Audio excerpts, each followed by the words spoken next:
Olá, meus queridos Aeja, professora Eva Vilma, com mais uma aulinha com vocês. E hoje, nossa aula de revisão geral, história. Vamos rever os nossos assuntos, porque chegamos aqui na reta final. Com muita garra, né? Os guerreiros aí desse ano, todos nós, enfrentamos essa pandemia, né? E aí estamos passando, a graça de Deus. E hoje vamos rever os nossos assuntos e fazer nossa avaliação final. Vamos lá, galera. Preparei aqui o material, revisando os assuntos que vimos, né? Os mais de grande valia mesmo, para vocês, dar uma revisada, lembrada. Tem lá no portal. Tem as outras aulas também, dessa e daí de todas as aulas que, desde o primeiro dia, né, do nosso projeto Estudo em Casa.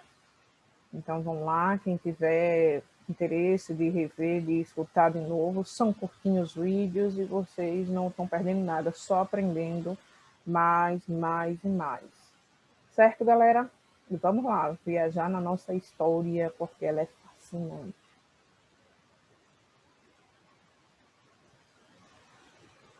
Nosso papel de parede, né? Eja, realizando sonhos adormecidos, revisão geral aí do nosso. Aqui temos os nossos temas.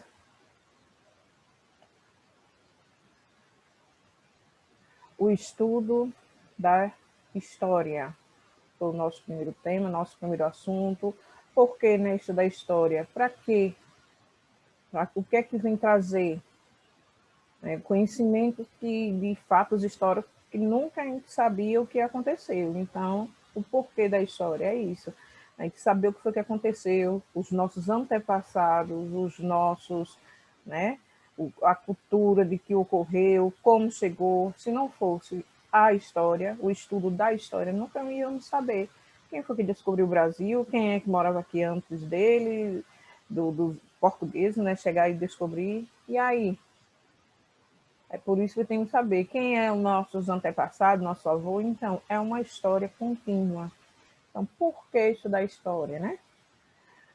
O estudo da história.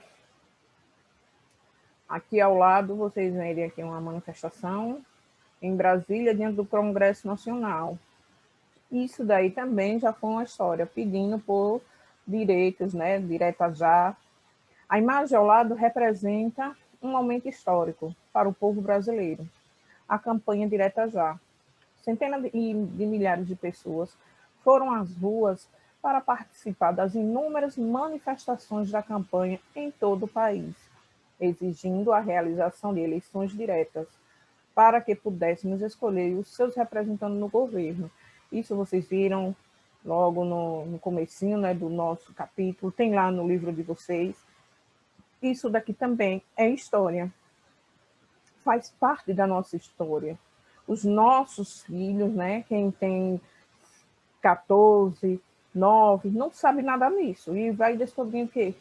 Na história, nos livros de história, contando o que ocorreu para até hoje estar, né, a gente tendo que votar e não no regime militar, não sendo mandado nem na monarquia, como era antigamente, que isso eles agora, né, nós também, a maioria, não alcançamos esses períodos que, se a gente estudar um pouquinho, vai ver que foram períodos brabinhos. Certo, galera? Próximo, o conhecimento histórico. Foi aquela pergunta, né? O que é história que eu fiz logo no começo? Para que serve? Para que serve a história? Por que estudar história? Por que é história? Para que estudar história? Todo aquele contexto, né? Um único papel, saber a origem, as nossas raízes, o que foi que ocorreu para chegarmos até aqui. E entender um pouquinho, né, da nossa história. E não só da nossa, como dos outros também, como foi fundado, como saiu, como venceu, como a guerra terminou, o porquê da guerra, o porquê o fim da guerra. Então, tudo tem a sua história. Temos que saber. Quem é o responsável pelas informações, pelos dados e pela pesquisa? Um historiador, né? O historiador tem um papel fundamental na construção do processo histórico. As pessoas que estudam, que se aprofundam mais à procura desses conhecimentos é chamado de historiador. Então, são eles os responsáveis, né, pelas informações que sempre são passadas para nós, nos livros, nos museus. Então, são os historiadores, esses desbravadores, que têm esse papel de passar. O historiador, ele interpreta os fatos históricos, busca vestígios que possam fornecer informações à investigação, analisa registros que foram deixados, estuda documentos e fontes históricas. Então, vocês vejam aí qual é a função de um historiador. Tem que ser cauteloso, né, minucioso nas informações para ser passado e relatado mesmo. Eles têm buscado aí fazer esse tipo de pesquisa para nós, para ficar registrado com base e cálculo certinho. Vamos lá viajar mais. Percepção da passagem do tempo. Então, vamos falar um pouquinho aí agora do tempo, a história e a passagem do tempo. Pela foto a gente já define, né? A passagem do tempo aí. O pai e o filho, aqui um garotinho de, vamos dizer, 8, 9 anos a faixa etária, e agora que a passagem, como o tempo passou. E olha a foto como está. Agora, quem é que está menorzinho aqui? Quem é que é a criança aqui, né? O pai, o filho está aqui, demonstrando, mesmo assim, um segurando na mão do outro. Para o que deve é a passagem do tempo. Multiplicidade de tempos, tempo cronológico, data, calendários, periodizações, mesmo estes modificam-se de acordo com a cultura de cada sociedade. Os acontecimentos identificados pelas datas assumem a ideia de uniformidade, de regularidade e, ao mesmo tempo, de sucessão crescente e cumulativa. Aí temos aqui, né, as figuras de calendário, de tempo cronológico, com a contagem, mapas de lua, de ancestrais, né? Então, é um pouquinho mostrando como podemos contar a passagem do tempo. Estamos revendo aí, relembrando, né? Que esse assunto vocês já viram, então só vendo os pedacinhos dessa nossa revisão. E uma é essa daí, né? A história e a passagem do tempo. O tempo cronológico, né? A investigação aí do nosso passado. Tempo cronológico é o tempo medido, contado ou controlado por relógios e calendários. No início, contava-se o tempo observando a natureza. Depois, o homem inventou dispositivos para medi-lo. Foi o que eu estava falando ali nesse instante, né? Tem um calendário, as horas, era por aquele método de pedrinhas de contagem, ou aquele reloginho marca-texto de contar as pontinhas coloridas de um lado para o outro.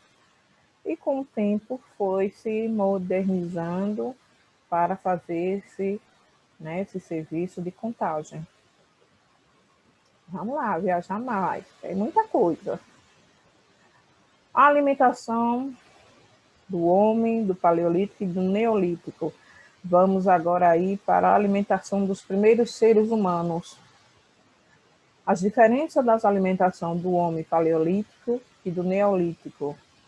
Aí vocês vamos comparar aí, né, logo no comecinho, qual era a alimentação deles e a diferença de um povo para outro, do homem paleolítico do homem neolítico. Aqui tem as diferenças nas alimentações do paleolítico: fruto silvestre, grão, folha, raízes, insetos e animais de pequeno porte. E isso vocês também têm nessa aula lá, bem explicadinho e muito mais. Aqui estamos só relembrando o que vimos nesse período todo. Vocês podem acessar e ver lá essas aulas no nosso portal. O homem do Neolítico, ele comia o que? Ele se alimentava de quê? Ele já era mais, né, avançado um pouquinho, digamos assim. Ele se alimentava de trigo, cevada, arroz, milho grosso, pão, vinho e azeite. Esse ele já incluiu aqui, né? Já era mais, digamos assim, sabidinho. Já incluiu aqui o vinho, já tem o pão, já fazia o pão, né? Com água, farinha, aquele bolinho, mas já tinha mais um preparo diferente do paleolítico. Vamos lá, pessoal. Formas de colher e tratar os alimentos que produziam. Para cultivar as terras e delas tirar o proveito, os nossos antepassados teve de inventar novos instrumentos e técnicas, tais como eles também, né, foram aprimorando, procurando ferramentas de como cultivar, de como mexer no solo, muitas das vezes até dura um pouco. Então eles foram inventando, foram surgindo as ideias, né? E inventando aí a enxada e o arado para cultivar o solo, a foice e a mó para cortar e triturar os cereais, a cerâmica e a cestaria para cozinhar e guardar os alimentos, a tecelagem para confeccionar vestuários de lã, linho ou camanho. Então, eles também, né, com o passar do tempo, foi se aperfeiçoando, né, as suas técnicas, de modo que eles fossem tendo guardado, cultivando e guardando os alimentos. Aí agora vamos para outro tema: as grandes navegações, a viagem dos sabores, a viagem que os portugueses, né, faziam para se encontrar as especiarias, né? A chamada aí a rota, o caminho para as Índias, procurando as Índias, que é onde tinha essas especiarias todas que eles tinham, essa riqueza, era o ouro deles logo no começo. Busca de uma nova rota marítima para o Oriente, depois que Constantinopla foi tomada pelos turcos, dificultando a aquisição de especiarias, tapetes, sedas e artigos de luxo. Então, aí está um pouquinho você lembrando e vendo que tem lá na aula de vocês. O que eles foram buscar, os perigos que passaram por esse, né? Para chegar até essas especiarias, essas riquezas. Porque as especiarias eram tão cobiçadas a ponto dos europeus enfrentarem tanto perigo. Aí temos aqui a canela, a nonoscada, a pimenta do reino, a canela, o cravo e a pimenta. E tem outro aqui, bem miudinho. Eram muito utilizadas para conservar os alimentos.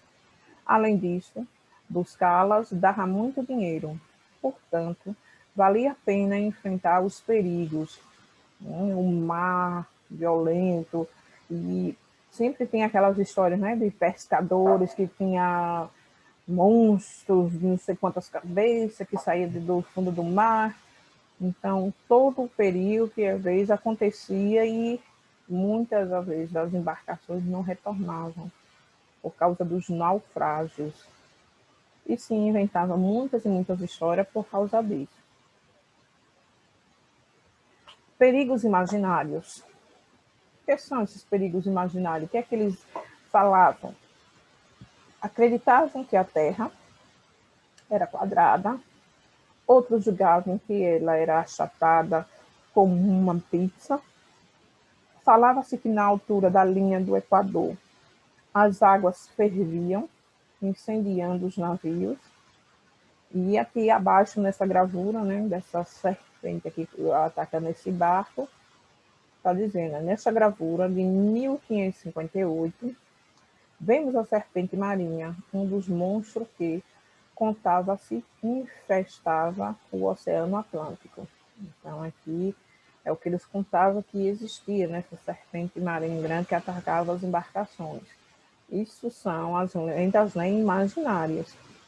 Os perigos reais. Os perigos reais, os povoamentos tinham pela fonte também, não era pouco. Ventos desfavoráveis, ameaça de encalhar, né, do barco ficar em pé desse negócio, doenças desconhecidas, que muitos, né, com pouca limpeza, mal molhado tudo lá, então tinha também as doenças lá dentro dos barcos, das embarcações, povos e lugares estranhos, fome e sede nos navios. Isso eram os reais perigos, de fato, que era o que ocorria nessas embarcações de quem saía para comprar. Vamos lá. A descoberta da América, nesse meio período também, né, nessas idas e vindas atrás das especiarias, foi quando aconteceu essa descoberta. Em 1492, o navegador genovês Cristóvão Colombo, financiado pela rainha Isabel de Castela, da Espanha, chega à América navegando para o oeste.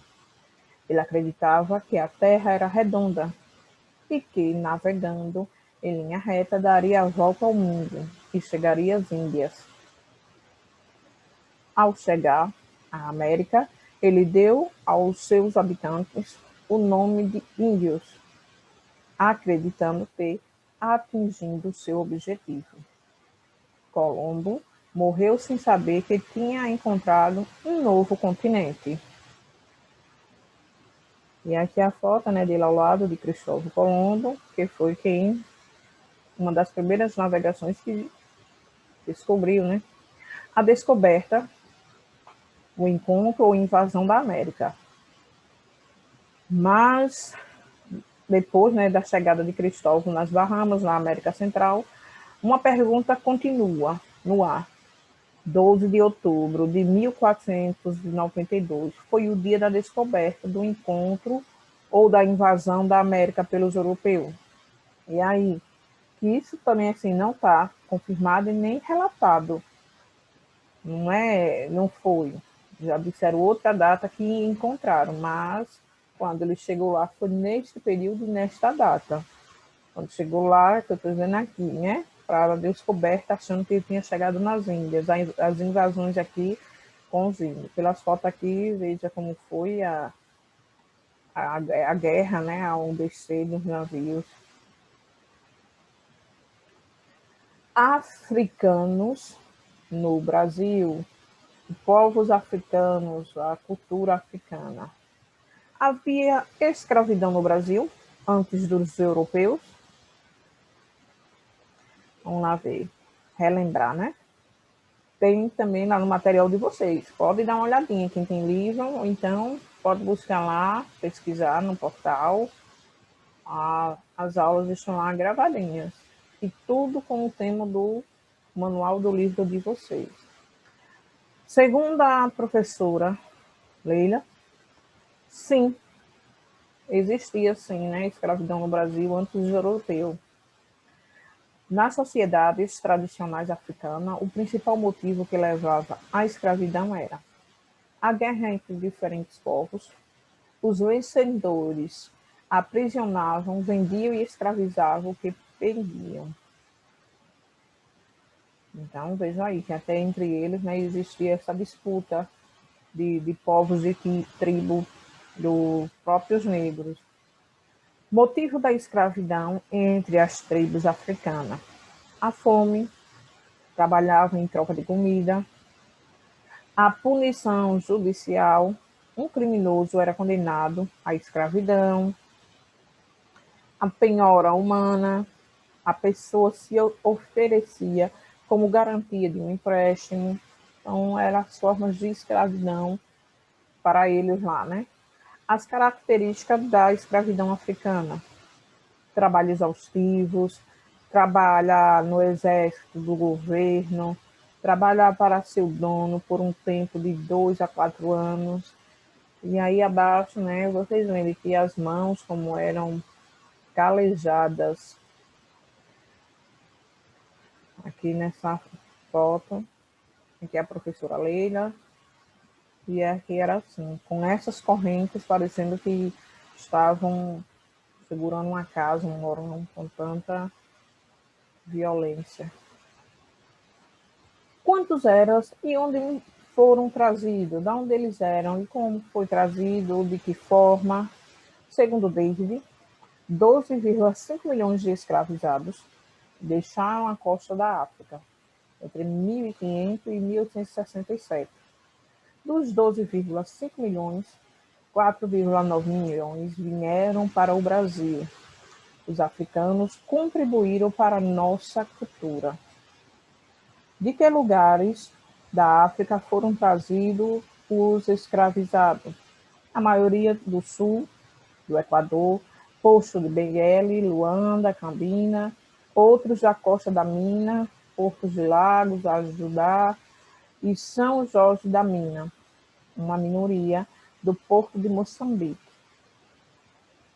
Como os africanos eram chamados no Brasil? Eram chamados pelo nome dos portos onde eram desembarcados.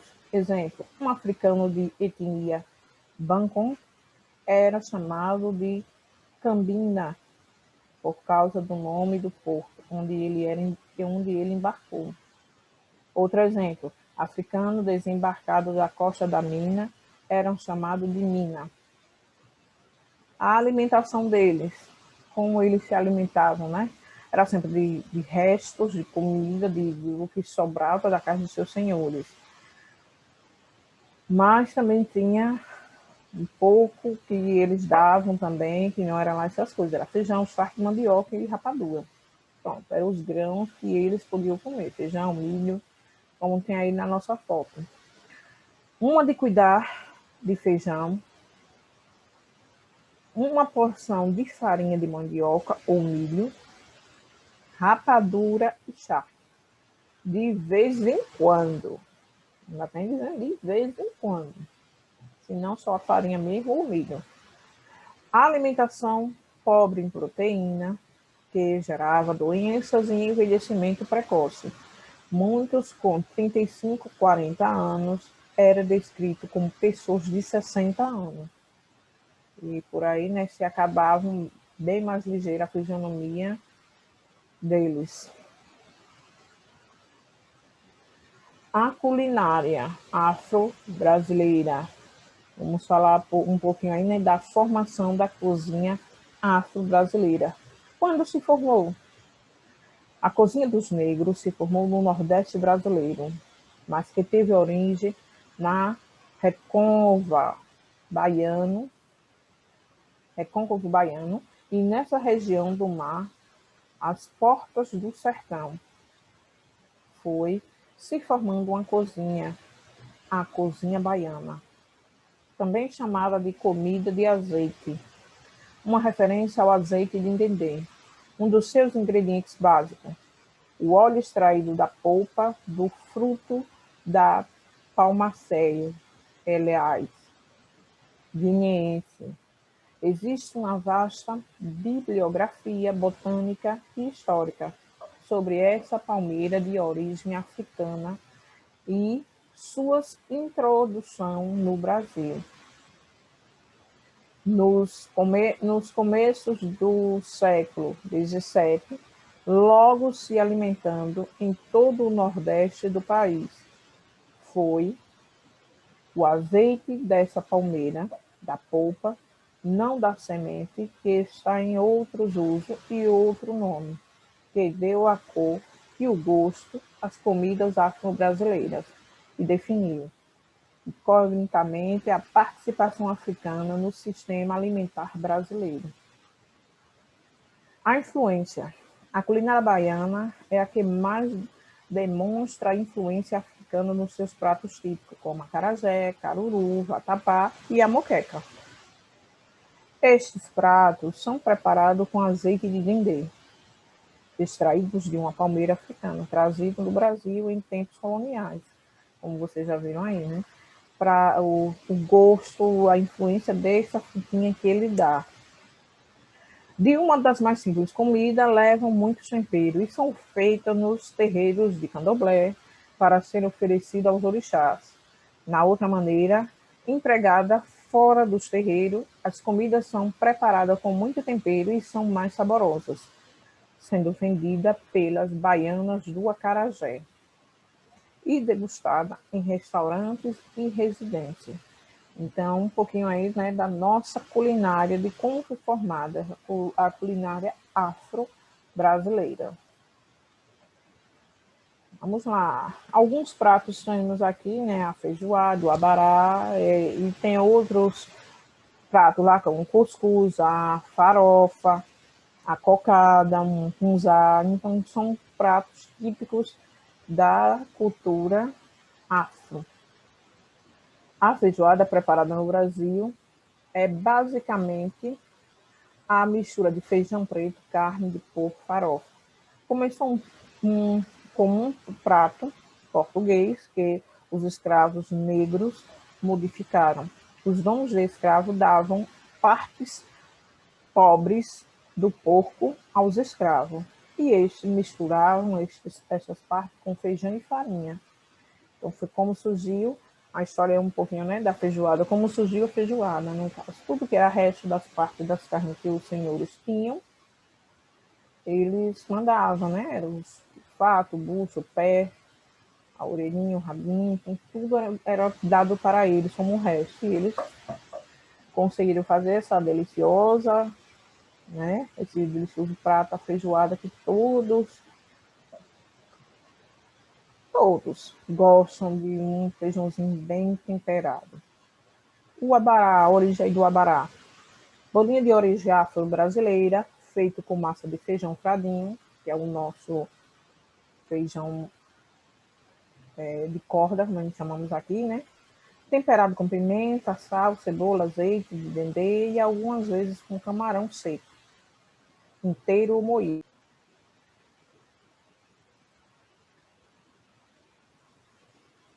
Misturado aí, né, a massa fez toda aquele preparo e deu esse bonita massa de abará, né? Que ele fica misturado aqui com o embrulho de uma folha da bananeira, cozido com água, fica parecendo a nossa tradicional pamonha, a gente conhece, depois bem molinho cozidinho, com todos esses ingredientes juntos. E